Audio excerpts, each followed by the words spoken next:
Everyone knows Superman is incredibly strong. In fact, he's often considered as one of the strongest heroes to ever exist. But what happens when we put him in the world of Invincible? From Omni-Man's sheer strength to Adam Eve's godlike capabilities, can the characters from Invincible emerge victorious in a battle with the Man of Steel? Let's find out. Originally named Kal-El, Superman was born to Jor-El and Lara on a planet Krypton. It was a world of science, logic, and intellect. Under the Red Sun, Kryptonians were like humans, devoid of special abilities. Their technology was thousands of years ahead of Earth, with them using cloning and holographic memory crystals. Their society valued logic over emotion, but as advanced and as logical as they were, the Kryptonians did not listen to the warnings of impending doom. Their arrogance led to their downfall. Being the only Kryptonians who took this seriously, Jor-El and Lara built a spacecraft to carry their child away from their planets. And in Krypton's final moments, they bid goodbye to their treasured child as he left for Earth.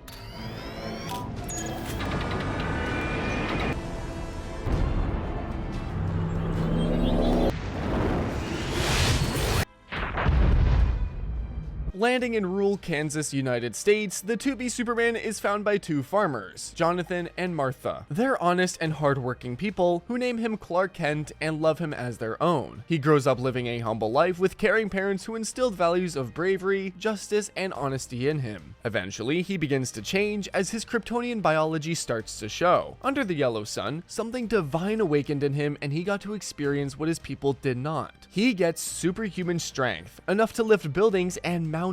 But it doesn't stop there. He becomes fast enough to zoom past trains and aircrafts. Bullets become pebbles against him. He could soar through the skies and hear a whisper from miles away. Training these newfound powers, Superman not only grows in strength, but also in wisdom. With the values instilled in him by his adoptive parents, he learns to use his powers responsibly. His mission becomes simple: protect the ones who cannot protect themselves. By following this code, he became a symbol of hope and justice during dark times. But to the public, Clark Kent is a journalist. In his job, he goes on the front lines of natural disasters, scandals, and attacks, all times where Superman is needed. This keeps him updated on current affairs, and he wasn't just standing around. Over time, as Superman battles mighty foes, his powers reach new heights. He's able to lift the Earth's entire mass near the sun for more than 5 days. He can run so quickly that if he circles a spot, he's able to create a time portal and travel through it. His powers are so immeasurable that it's comical, but that's the point. He didn't get his name out of thin air. He has constantly proven over and over again by completely embodying it. But what actually makes Superman such a great hero are not for his powers, but his morality. He's genuinely kind. He feels for the people he protects. He hurts for the people he has no connection to. He's a superior being in strength, speed, durability, and power. He could have the world under his feet and have humans as his loyal servants, but he doesn't, because that's not him. He's not a ruler, he's not a conqueror, he's a protector, and he's compelled to be a fighter to protect the ones he loves. This is the reason Superman is the ultimate hero. Now, let's put him in the Invincible universe, a place known for its brutality. First in line is our protagonist, Invincible. Also known as Mark Grayson, he is born to Nolan Grayson, a Viltrumite, and Debbie Grayson, a human. Though he eagerly waits to be just like his father, Omni-Man, he shows no signs of developing powers of his own. When he turns 17, though, his Viltrumite DNA finally awakens.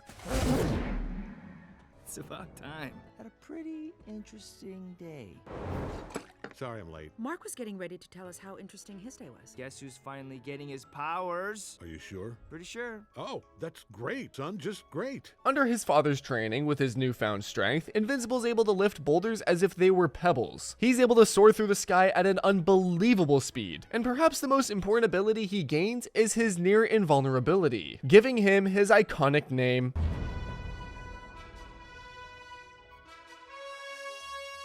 Though this training is useful, there's an undertone to it. Omni-Man isn't simply teaching his son to be a strong superhero. He's teaching him to be a fighter, a winner, a ruthless Viltrumite, and above all, a ruler. But Omni-Man severely underestimated him, because even though Invincible has survived deathly fights, his Viltrumite DNA and his powers are not what define him. His best qualities are within: his strong will and unshakable morals. He knows that life is precious and that as someone strong, he cannot just destroy destroy it. He believes that every species, whether Thraxan, Atlantean, or human, deserves to live and exist in their own way. Though they may be weaker and have flaws in their civilizations, Invincible believes worlds cannot be forced to submit. In this sense, he's unwilling to bend his morals even when he's at death's door. So when he finds out that Omni-Man is actually there to capture Earth for Viltrumite rule, Invincible defends it relentlessly. His own father tells him it's okay to pity those weaker than him, but wrong to value them. According to Omni-Man, Invincible's resistance is meaningless because he'll outlive all the people he's fighting for, and it won't matter in 50 or 100 years. But it does matter. It matters to Invincible. What will you have after 500 years?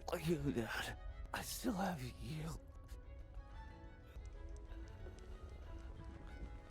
However insignificant or short-lived Omni-Man thinks human life is, Invincible strongly believes it has value. He will never enslave his friends, his family, and his people. For aliens he's never met, Earth is his home and he won't let anyone destroy it. Realizing it's pointless to try and change his mind through words, Omni-Man then uses Invincible to cause mass chaos. But no matter what he does, it's not enough to break Invincible. His message was simple: he will never join his father in conquering Earth. After this world-shattering conflict, Invincible rises up stronger than before. He protected his family against Angstrom, fought the Thraxian battle against 3 Viltrumites, and made it out of the Invincible War. He has trained and learned from being broken. This all came to a full display in his fight against Conquest. With some help from Oliver and Adam Eve, he defeated the experienced Viltrumite. Now, let's take this developed, smarter, and faster version of Invincible and pit him against Superman. When we look at it, Invincible and Superman do have similar abilities. Both possess flight, strength, speed, and invulnerability, but at entirely different levels. It's like comparing a home cook to a head chef. First, let's look at flight and speed. Invincible can circle the globe, match the speed of rockets, and fly to the moon and back with incredible speed.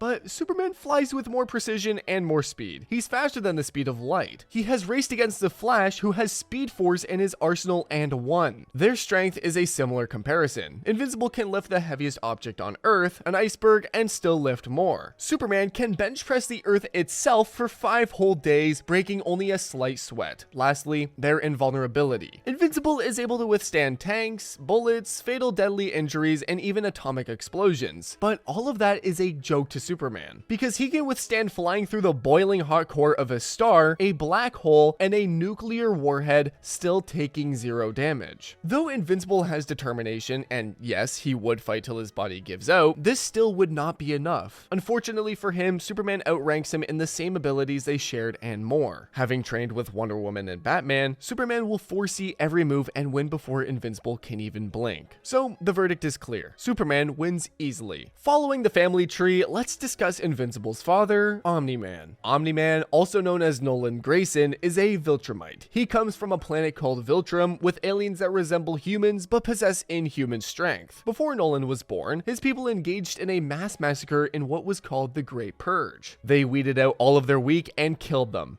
In order for our people to reach their full potential, we had to remove the weak.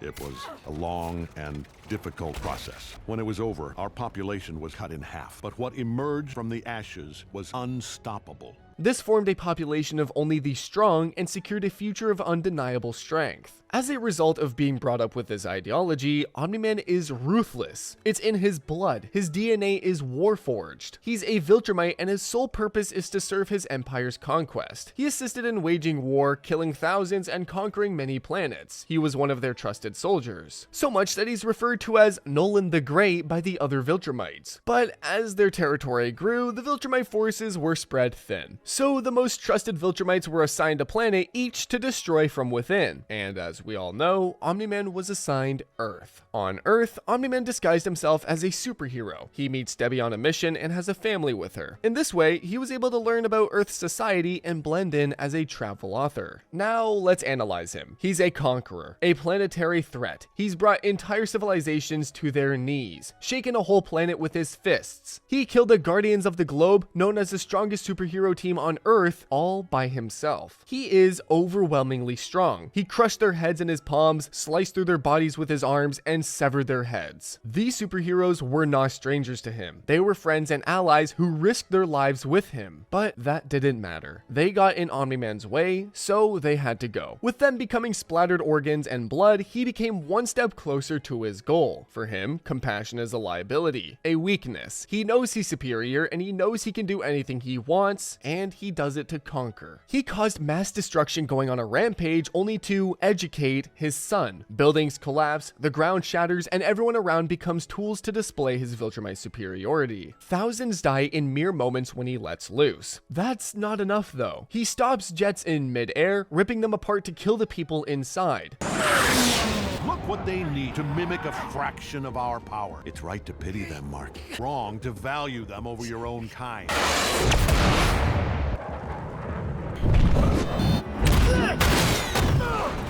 Besides the countless planetary massacres and almost killing his own son, Omni-Man has been in other battles. His durability and near invulnerability are great assets. When Cecil deployed a satellite orbital laser on him that created a crater on the ground and incinerated the surroundings, he survived. On Thraxa, when another Viltrumite shattered his spine after a gruesome battle, he survived. In the comics, when Invincible, Thetis, and Omni-Man flew through the boiling hot core of the planet Viltrum, it's a no-brainer at this point. No amount of superpowered beings, advanced technology, cataclysmic disasters, and nuclear weapons are strong enough for him. But the question comes up again. Against Superman, how would he hold up? We've already determined that Omni-Man and Superman are undeniably strong. Just like with Invincible, they share abilities too. Omni-Man is strong. He's murdered civilizations at record speed, slaughtered an entire superhero team consisting of speedsters, mages, and immortals in minutes. He can hold his son in front of a speeding train and not even rebound by a millimeter.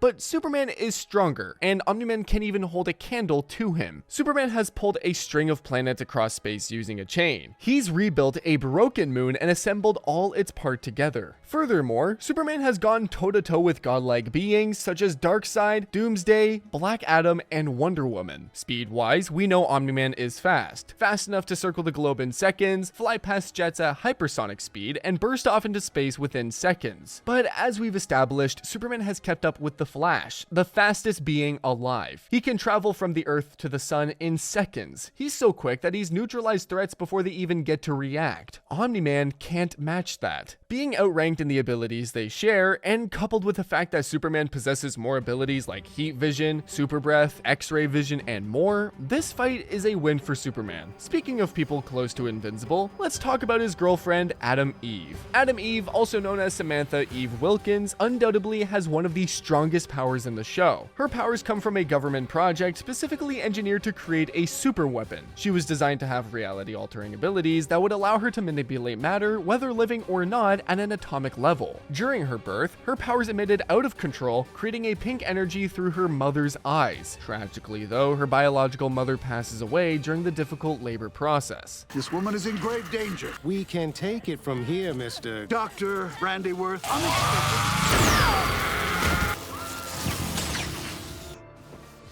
No, no. Steven Erickson comes to collect Eve right after her birth, but her father, Brandyworth, switches to a stillborn child with Eve to prevent her from living a restricted life of service to the US government. Betsy and Adam Wilkins would become her new adoptive parents who raise her as a normal child. It becomes clear enough though, that Eve is in fact not normal. Her high intellect and curiosity starts showing from an early age. Her first word was literally CH2OH. As she grows up, she displays immense knowledge in science, especially chemistry. It just made sense to her. It clicked with her. One day, after an argument with her father, her mother serves her a chicken dinner. Let's just say young Eve is not a fan, but then something magical, something impossible, something unreal happens. She's able to change that meal into a cheeseburger. That's when she knew she had powers. Experimenting with her new abilities, she's able to manipulate reality. When we're first introduced to Eve on the show, we can already see her display of these abilities. She can make weapons, barriers, platforms in the middle of battle. She can clothe herself herself and others, showing her precision in her ability. She can reconstruct buildings and structures to minimize the damage after fights. Her ability is not only useful for the destruction of enemies, but also the betterment of lives for everyday people. When she leaves home to live alone in the woods, she starts going out and helping regular folk. She materializes crops for farmers, prevents a landslide from injuring tourists, prevents a forest fire saving the trees.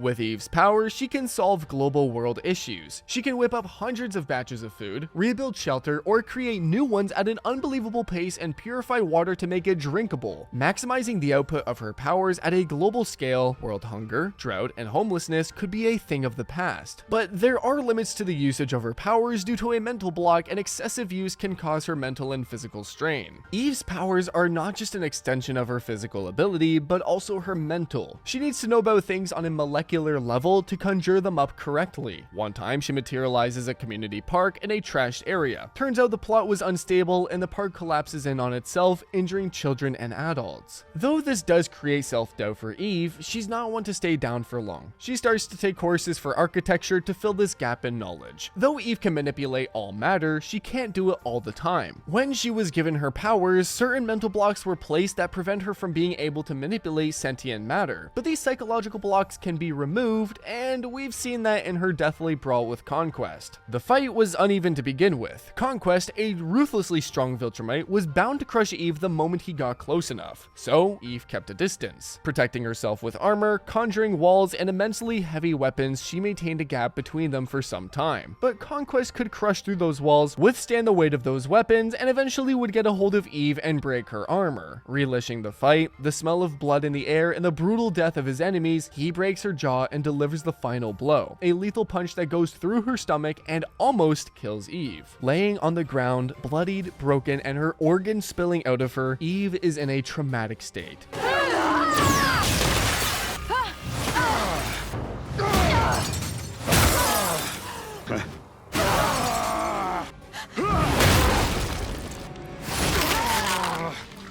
Such a waste. I can't do this without you.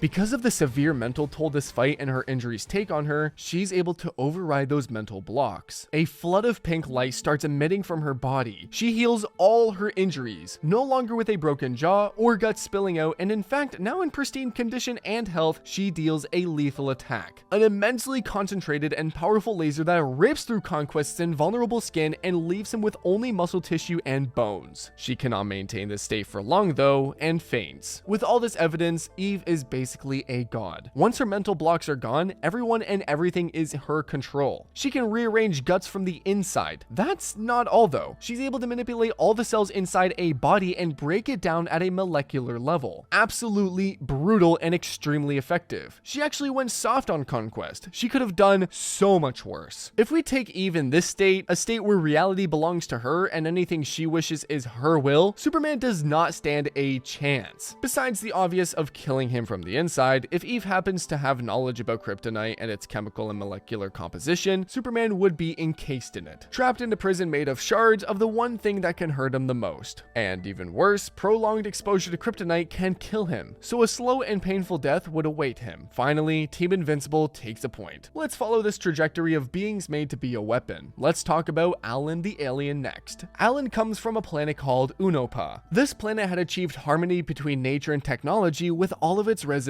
happy. That is, until the Viltrumites decided Unopa was theirs to take. Within a matter of days, it was conquered. But hidden from the knowledge of the Viltrum Empire, the Unopans were waiting for a crack in their armor, a moment of weakness to strike and reclaim their rightful land. That moment came after decades of wait, but they had severely underestimated their enemies. Their rebellion failed. The Viltrumites were unbelievably strong, quick, and efficient. By the time they were done, the planet was drenched in blood and completely destroyed. But all was not lost. A small group of Unopans managed to escape. This group set up breeding camps to start rebuilding their population. Not only were the breeding camps for population growth, but they were also a means for revenge. Justice served to the ones that took away their homes, families, and lives. The breeding camps were also a genetic enhancement program to create a soldier strong enough to defeat a Viltrumite. They figured if they created an army of these genetically enhanced Unopans, they'd be able to win. Unfortunately for them, the program's results were not promising, that is, until Alan. Being the first and only success from the program, Alan's early life was spent in victory. There was not one creature that defeated him, not one fight that he lost. He was raised to be a warrior, constantly developing his extraordinary strength and agility. His genetic advancements gave him the ability to travel space casually, near light speed, and telepathy. Born to be the greatest fighter the universe had ever known, Alan continued his victory streak. But this streak was broken the moment he met an actual Viltrumite, his sworn enemy, the one he's destined to defeat. The fight was a complete and utter failure for Alan. His genetic advancements were in fact not strong enough. Following that loss, the genetic advancement program was stopped and Alan was made a planetary evaluation officer. He roamed the galaxies to evaluate protectors of different planets. But what he was actually looking for was an ally strong enough to defeat his enemy. And he finds this ally, Invincible, a half-human, half-Viltrumite who has stood up to the Viltrum Empire. Soon after this though, Alan gets questioned by 3 Viltrumites about Omni-Man and Invincible, but he refuses to answer. As a consequence, Alan endures powerful punches, his eye being ripped out of its socket and his stomach being pierced, only to guard this information. You will tell us everything about your encounter with the Viltrumite of Earth. Not technically a question. Are you certain he sired an heir? Who told you that?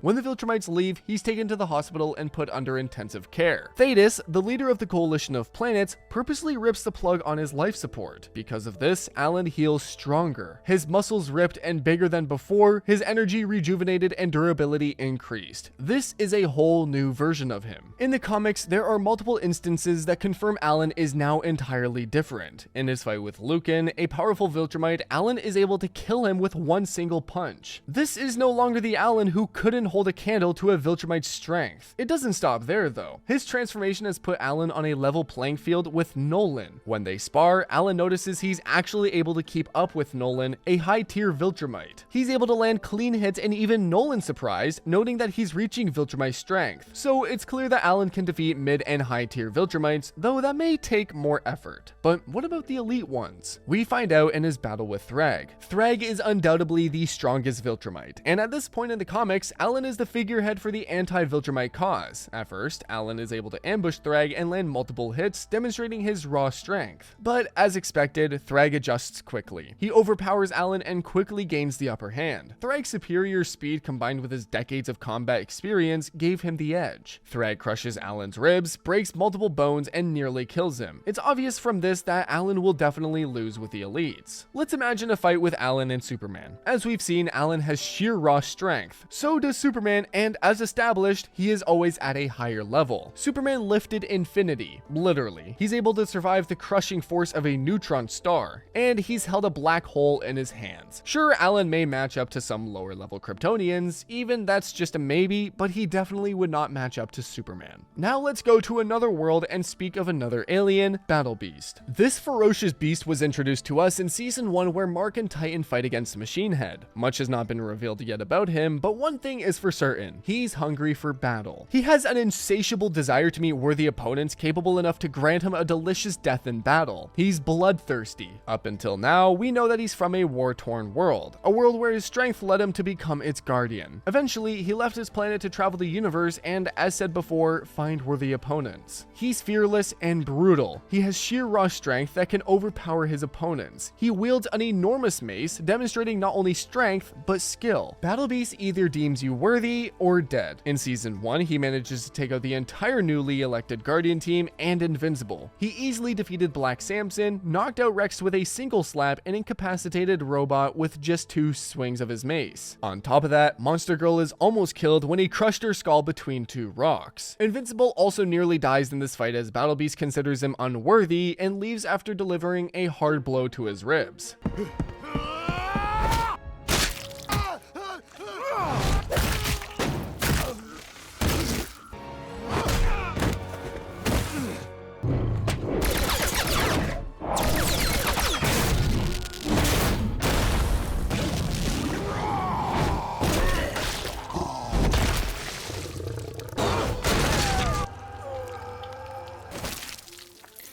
This battle is beneath me. There is no honor in killing insects.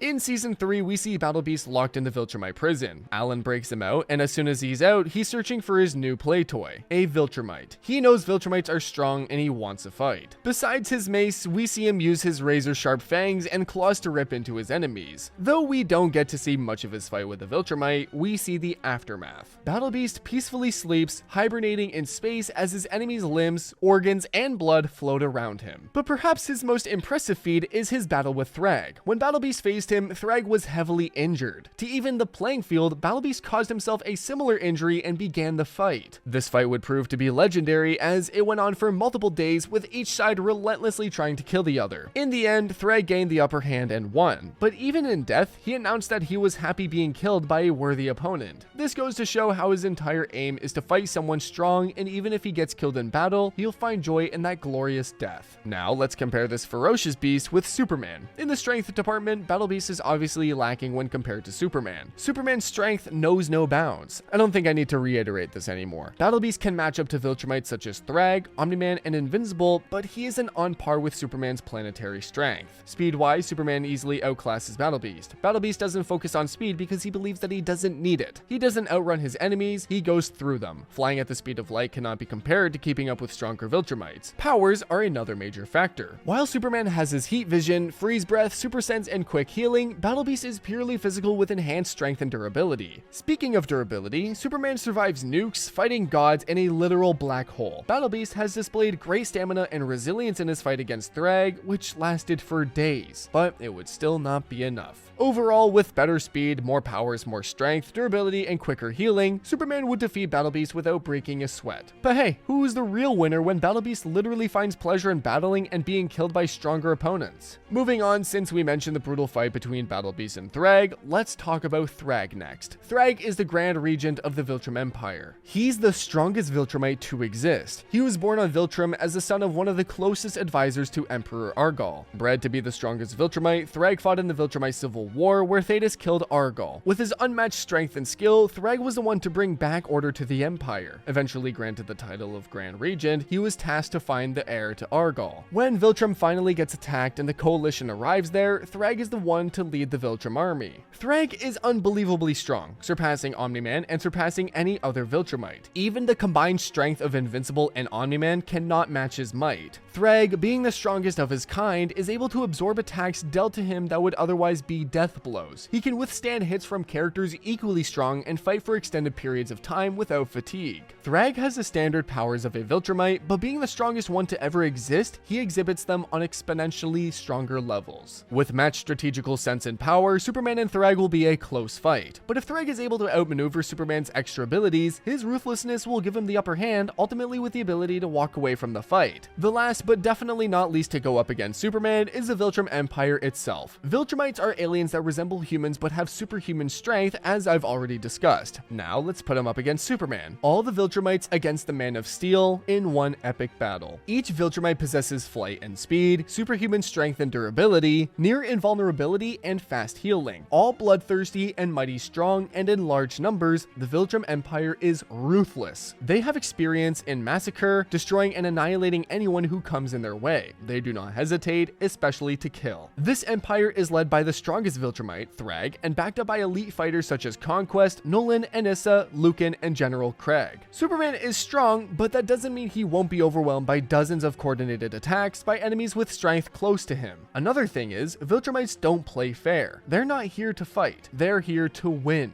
They're conquerors and dominators. It's in their blood. They could easily exploit Superman's love and attack Lois Jane or Earth to blackmail and gain the upper hand. They could even attack the sun itself to destabilize him, as they're not known to need the sun. Superman already could be defeated by Thrag, and when Thrag has his elite warriors backing him, this fight would be a win for the Viltrumites. Who do you think would win against Superman? Comment down below, and if you like this video, check out this one on everyone that could kill Omni-Man.